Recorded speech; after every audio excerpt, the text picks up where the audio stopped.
ناظرین السلام علیکم ورحمۃ اللہ وبرکاتہ۔ اگر ابھی تک آپ نے ہمارے چینل الحق کو سبسکرائب نہیں کیا تو برائے مہربانی سبسکرائب کر لیجیے اور بیل آئیکن پر بھی کلک کر لیجیے تاکہ ہماری آنے والی ویڈیو سے باخبر رہ سکیں۔ محترم ناظرین السلام علیکم ورحمۃ اللہ وبرکاتہ۔ بسم اللہ الرحمن الرحیم وبہ نستعین اما بعد فقد قال الله تعالى في القرآن المجيد وَلِلَّهِ عَلَى النَّاسِ حِجُّ الْبَيْتِ مَنِ اسْتَطَاعَ إِلَيْهِ سَبِيلًا وَمَنْ كَفَرَ فَإِنَّ اللَّهَ غَنِيٌّ عَنِ الْعَالَمِينَ صدق اللہ العظیم۔ محترم بزرگوں اور بھائیوں، نبی علیہ السلام نے ارشاد فرمایا کہ اسلام کے بنیادی ارکان 5 ہیں۔ پہلا رکن توحید ہے، اس بات کی گواہی دینا کہ اللہ ایک ہے، اللہ کے علاوہ کوئی معبود نہیں، محمد الرسول اللہ صلی اللہ علیہ وسلم اللہ کے بندے اور اس کے رسول ہیں۔ دوسرا رکن نماز قائم کرنا، تیسرا رکن زکوٰۃ ادا کرنا، چوتھا رکن رمضان المبارک کے مہینے کے روزے رکھنا، اور 5واں رکن حج بیت اللہ۔ انشاءاللہ آج ہم آپ کو حج کے تعلق سے کچھ باتیں بتائیں گے۔ پہلی بات یہ کہ حج کے معنی کیا ہے، دوسری بات کہ حج کب فرض ہوتا ہے، اور تیسری بات یہ کہ حج کس پر فرض ہوتا ہے، چوتھی بات کہ حج کی فضیلتیں کیا ہے، اور جو بندہ حج نہ کرے اس کے لیے وعیدیں کیا ہے۔ تو سب سے پہلے حج کے معنی ہے ارادہ۔ حج کی تعریف یہ ہوئی کہ مخصوص ایام میں مخصوص جگہ کا ارادہ کرنا۔ مخصوص ایام سے مراد ہے شوال، ذی قعدہ، ذی الحجہ، اور اس میں بھی ذی الحجہ کے 5 مخصوص دن، اور مخصوص مقام سے مراد ہے بیت اللہ، خانہ کعبہ۔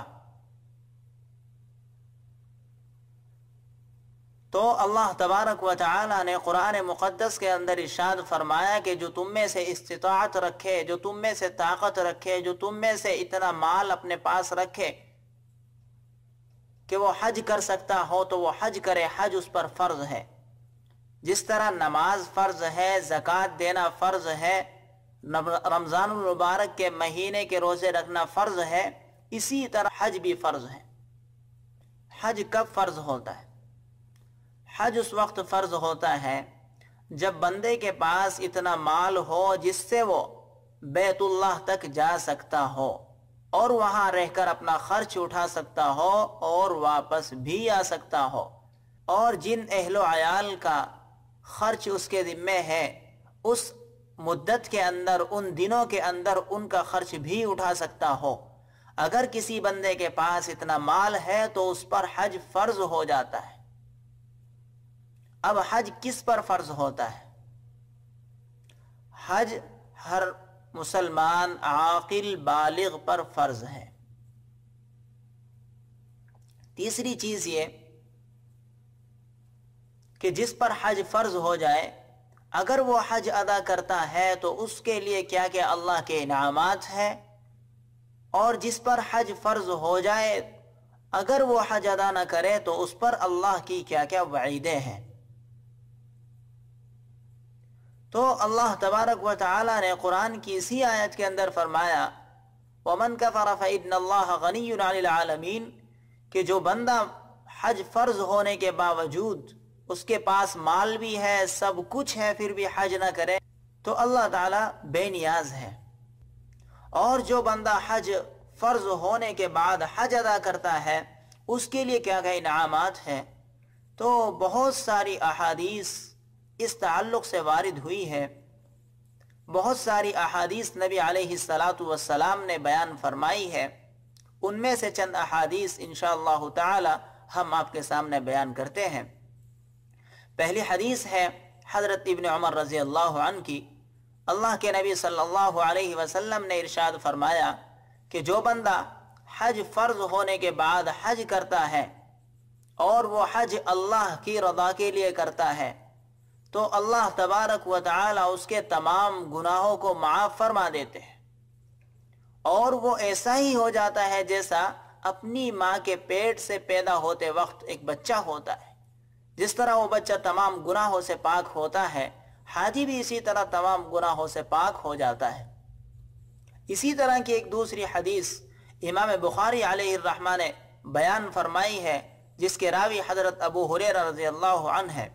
حضرت ابو ہریرہ رضی اللہ عنہ فرماتے ہیں کہ جس نے اللہ کے لیے حج کیا، اللہ کی رضا کے لیے حج کیا، اور حج کے اندر بد کلامی، فسق و فجور، لڑائی جھگڑا نہ کیا، تو اللہ تبارک و تعالی اس کے تمام گناہوں کو معاف فرما دیتے ہیں، اور وہ حج کے بعد ایسا ہی ہو جاتا ہے جیسا کہ ایک نومولود بچہ۔ جس طرح ایک بچہ اپنی ماں کے پیٹ سے تمام گناہوں سے پاک و صاف پیدا ہوتا ہے، اسی طرح حاجی بھی حج کے بعد ہو جاتا ہے۔ تیسری حدیث حضرت ابو موسیٰ اشعری رضی اللہ عنہ کی ہے۔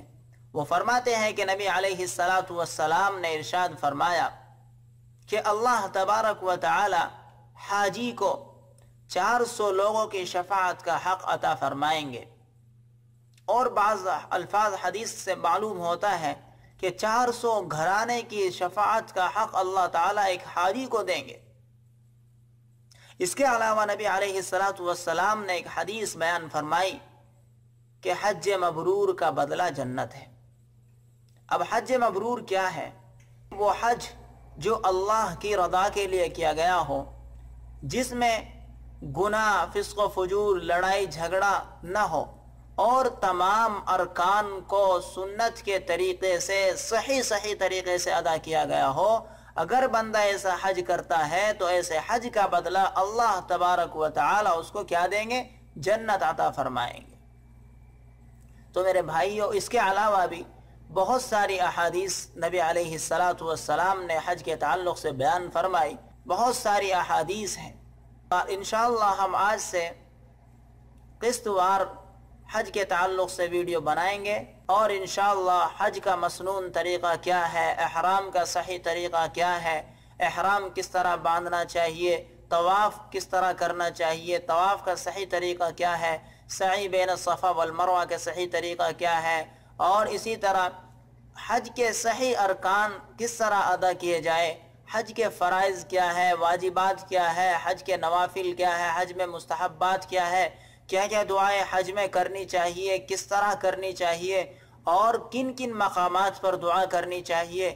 انشاءاللہ ان سب باتوں کے تعلق سے ہم مختصر باتیں آپ کو بتائیں گے۔ انشاءاللہ ہم سیریز بائی سیریز حج کے تعلق سے آپ کے سامنے باتیں بیان فرماتے رہیں گے، اور کوشش کریں گے کہ حج کے مختصر مسائل آپ کے سامنے آ جائے۔ اللہ تبارک و تعالی مجھے بھی اور آپ کو بھی عمل کی توفیق عطا فرمائے۔